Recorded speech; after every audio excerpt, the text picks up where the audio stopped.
Buddy. So a few videos ago I talked about wanting to show a video on how to do searching on the internet. Now I'm going to disclose I am no expert, and I'm sure there are some better ways to do it, but I have had a lot of success in finding what I'm looking for on the internet searching like this. Okay, so for instance, you have cancer and you want to know about your medication. That's really easy, right? So for instance, one of the medications I'm on, I would go to Google. If you don't already have it, you can go to Google by typing in Google and then choosing Google from the search options. And then you type in the name of your medication.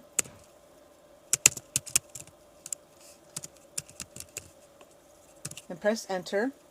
Now, when you're looking at your website here, the web page, I don't click on the ones that have ads because they just want you to buy they're looking to sell the medication to you.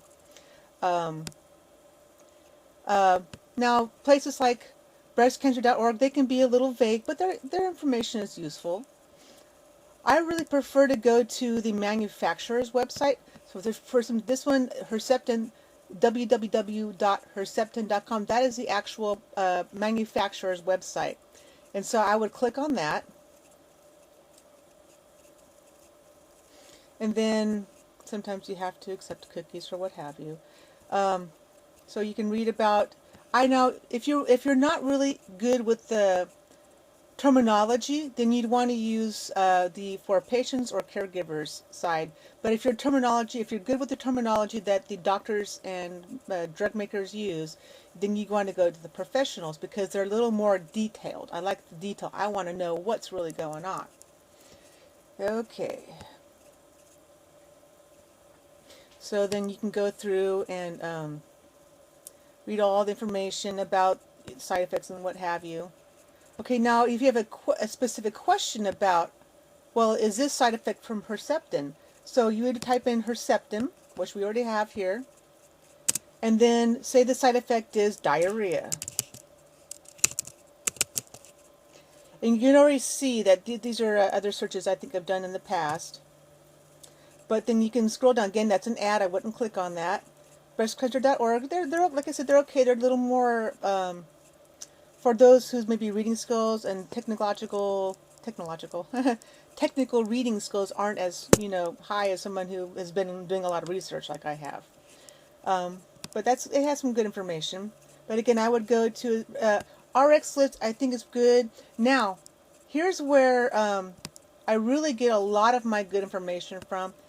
The NCBI. Okay. So the heading of this particular document at this website is the incidence of and the management of diarrhea in patients with HER2-positive breast cancer, and that's what I have. So I'm going to click on it. You can see it was published January 5, 2007, so it's a couple years old, but it's still relevant.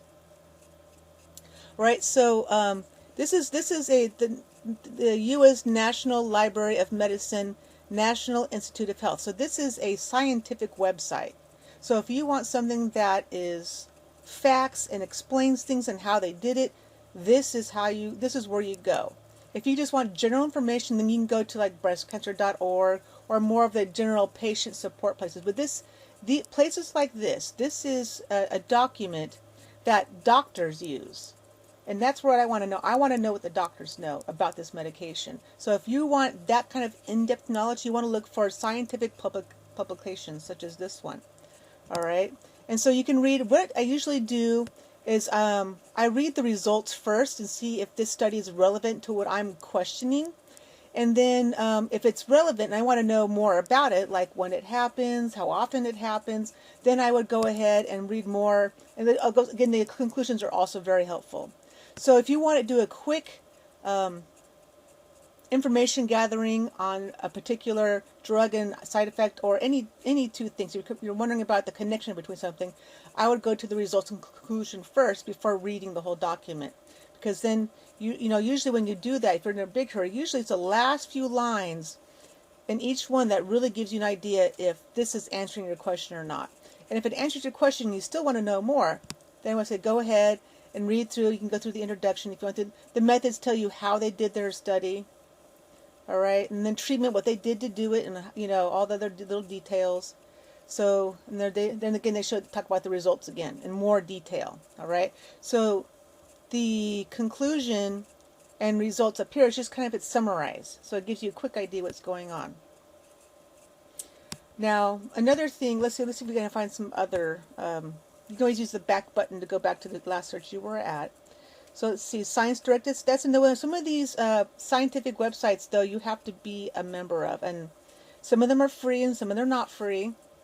But then again, this could be the same study. Let me see when it was published.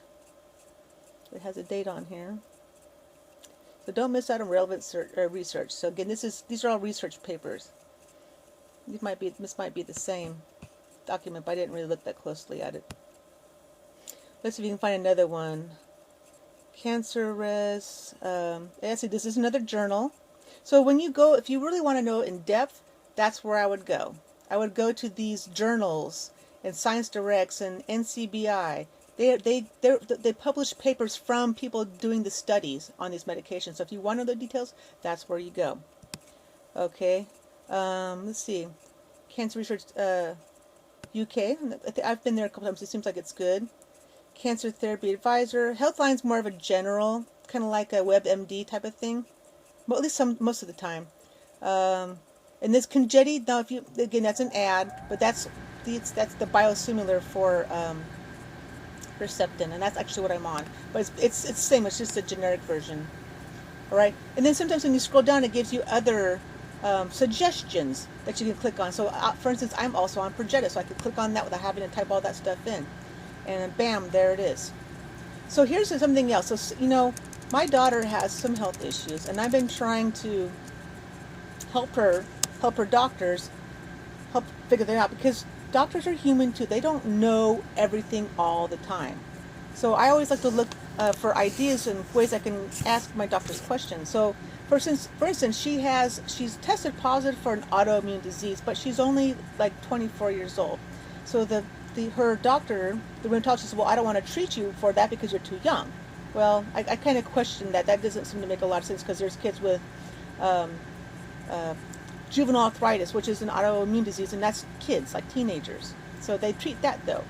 But anyway, so I had an inspiration. I wonder if her hormones were affecting her. So when you want to search me, you have to type in, I wonder if you have to type in a whole thought. Key words. What are the key main ideas? And my idea for helping my daughter with her autoimmune disease and wondering if the hormones are related. So hormones, autoimmune disease are the two main ideas. So I'm going to type in those two things. So autoimmune disease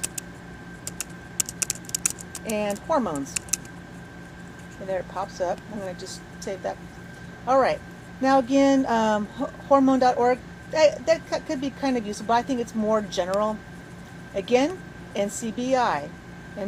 These are all links, and there in fact was a link between women having more autoimmune than men, and that hormones can definitely trigger or exaggerate or exasperate the autoimmune issue. So that was something I shared with my daughter. Hopkins Medicine, that's another good place, but it looks like it's more of a more general thing. Harley Street. Science Direct. Let's look at one of the Science Direct ones. Let's see what kind of a website this is. Okay, this is another publication place. So this is a good place for it. But a lot of times if you want to see the whole document, you have to sign in and all that good stuff. But again, it does show you an abstract.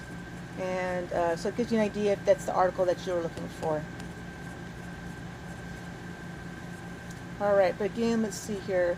So again, if you want a lot of detail, go to the websites that are journals. All right, Journal of American, I can't remember what the, Journal of American Medical Association, I believe is what it is, if I remember correctly. Again, this is another good website. I do think, yeah, in order to read it, you have to subscribe, yeah, or sign in. Okay, so, and some of these journals can be really expensive, but if you have the extra money and you really want to do that deep research, They would probably be a good one to join. I haven't joined it yet. I usually find out what I need.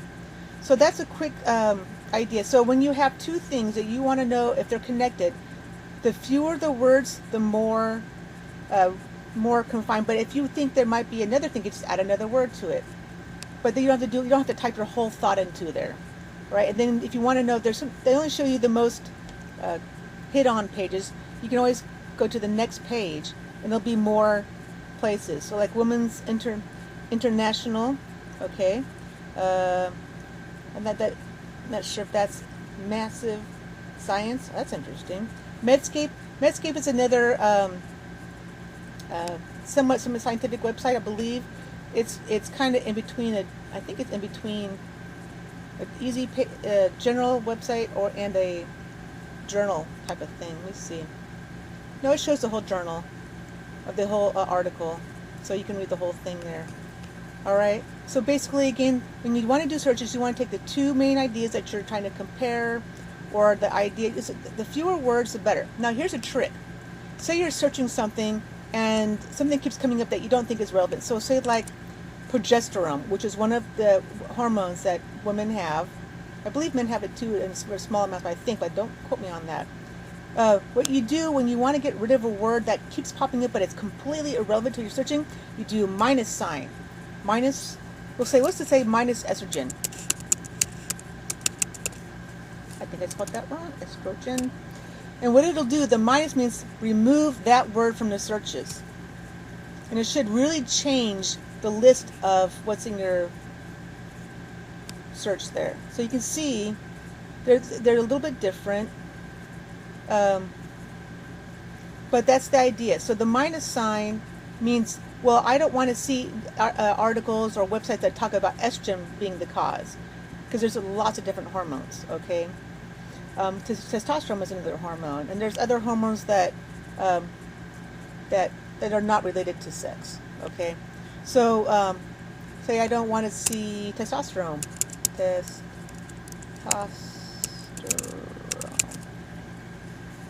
All right, so if you spell it wrong, it'll autocorrect, and you can choose that, and it'll just make it a little bit more detailed. All right. So again, but I didn't put a minus sign there. So kind of remember what it looks like. Minus. See, now the word testosterone disappeared from in here. So again, it removes the testosterone. All right. So that's just a couple of hints to make your searching better. All right. I hope this video was useful. If it was useful, please share. I'm not doing this to make money, because I'm not making any money. But I'm doing this to help you out. So if you think it's useful, please share with your friends and family. And if you have any comments or ideas, I'm happy to hear them. Thank you very much.